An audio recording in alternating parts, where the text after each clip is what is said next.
Well, my name is Jim Caseman, and we're back here in session number 3, talking about my life story. And I'm talking about everything that happened to me the first 29 years of my life before I knew Jesus. And it was a mess later on with drugs and alcohol, but I'm thinking that maybe somebody might play this and then figure, well, if Jim Caseman could go through all of that and get born again and still end up being in the ministry for 49 years, maybe there's hope for me. And that's the truth. I have found just recently another Christian that I was made aware of in this particular church just about a month ago, and said there's a teenager girl here that's talking about suicide. And she was set free when I shared my testimony. And so I'm believing that there'll be others that probably will be encouraged to know that if God can do this with Jim Caseman, he can do it with me. So then we left off then talking about my experiences, and I think about the second grade or so. All right, and then grade 3, my parents decided to have me attend the country school. And that would have been maybe 2.5 hours from, 2.5 miles, from our farm. So that's closer than the 8 miles we were driving to Wishick. But now the teacher was the wife of the evangelical pastor in town. And so every morning he would drive his wife out to this country school. Well, they had to go past, if I went out to the end of the county road from my farm, they'd have to go right past it. So they would stop, pick me up, and later my brother.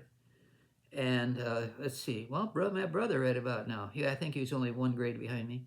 And he'd pick us up and take us to school, drop his wife and us off. And he'd go back to town, and then at the end of the afternoon, he'd come and pick us up, drop us off there, and then we walked that half mile. We walked it. And that's how that would work.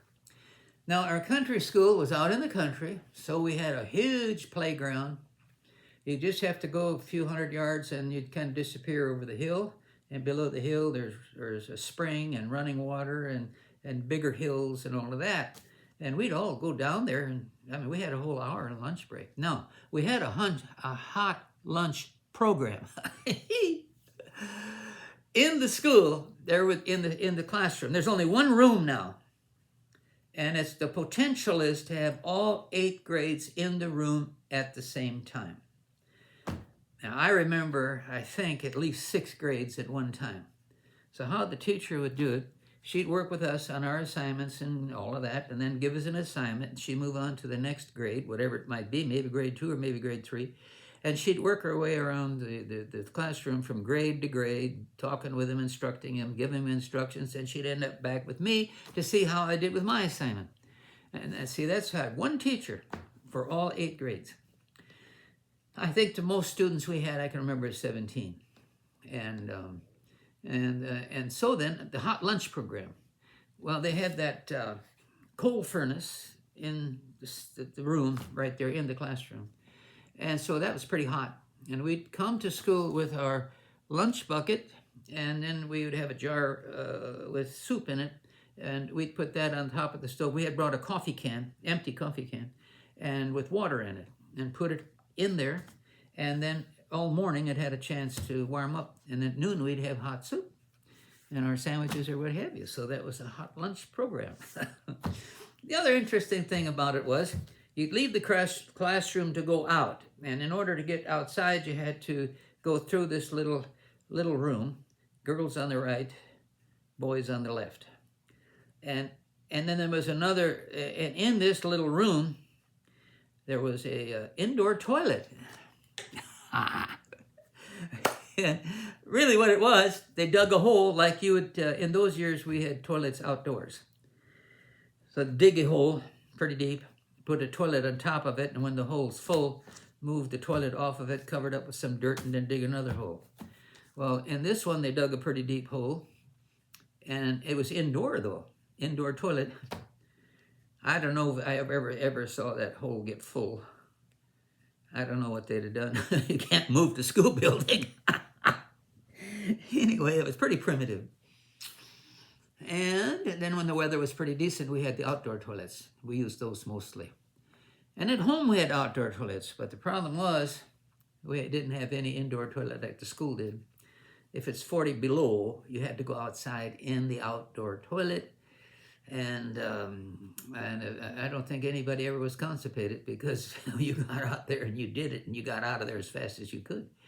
And so that was that. And then for toilet paper, we literally would use it many times like a Sears Roebuck catalog.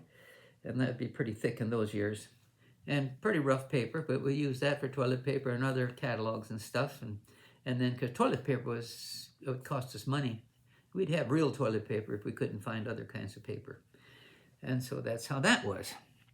And then also, when the weather warmed up, the toilets then, in between our house, and there was an old school building that for some reason ended up on our property, and that's where we would have tools and all kinds of other stuff.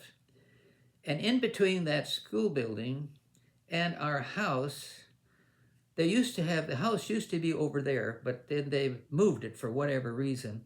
And the basement then was just filled in with dirt and a lot of garbage. You didn't all your garbage up into that basement until it was full. Then you'd put dirt on top of it and grass grew over it. So you got that right between that toilet then, and that basement is right between the house and what I call that old schoolhouse building. And so then, unawares to me, the basement was being used for the garter snakes. And they're harmless, but it's a snake. And so what would happen in the springtime, they would come up out of that basement and they'd end up with piles of snakes. They had given birth to all these babies. And I remember, so you did your business with the toilet and just believed God no snakes got into the toilet. And then another time, my dad and my Uncle Lennis, he was the hired man, they needed some tools from that other building. So they asked me to run over and get this monkey wrench, I think it was. So I was running full steam from the house to that building, and before I realized it, I had run in the middle of piles of these snakes everywhere. And I don't know, but I swear I walked on air. Oh, that was terrifying. And I made it to the other end. Got the monkey wrench, come around to the house the long way, got into the basement. I told Uncle Lennis and my dad what I had run into. I remember Uncle Lennis getting the shotgun, and he'd take the shotgun and he'd shoot in each pile, And then there was apparently the mother of all these snakes, anyway, the queen. She was huge, and she had worked her way to the top of a fence post and hissing at my uncle. And of course, he took care of her. And, Well, anyway, that was a terrifying moment. And then to the south of us was the barn, the cattle barn, where I milked the cows and everything. And then just south of that, several hundred yards, was a creek with water and everything in it. And so in the summertime, the snakes would come back up out of the basement, go to the creek. In the fall, they'd come back into that vacant basement. So that's how that worked. One time, I heard my mother screaming, and I ran to the house, and here she was in the basement washing the clothes, and here a muskrat had gotten into the basement. So it was between her and the steps going up and out. So I remembered getting a pitchfork to rescue my mother. And so I ended up running that pitchfork right through the muskrat and carried him outside and threw him away. So that was another one. I don't ever remember snakes getting into our basement. There probably was, but I don't remember any right now. So anyway, and then the other thing, we didn't have any electricity. I remember that. No running water and no indoor toilets. I already talked about the outdoor toilets. And then, of course, no running water. We had to go down to the barn where the windmill was and the well for the cattle. The water would be pumped into the cattle, the big troughs of water for cattle to drink out of. And we had to go down there and get a 5-gallon pail full of water up to the house, set it on the counter. We'd dip water out of it to drink, or we'd get 5-gallon pail of water, put it on the coal stove to warm it up, so we could pour that in the bathtub or whatever and get a bath. And so how that's worked. No electricity, and they just had some gas lanterns in the house for nighttime. Well, here we are again. We're out of time. We'll see you next session. Meanwhile, God bless you. Talk to you later.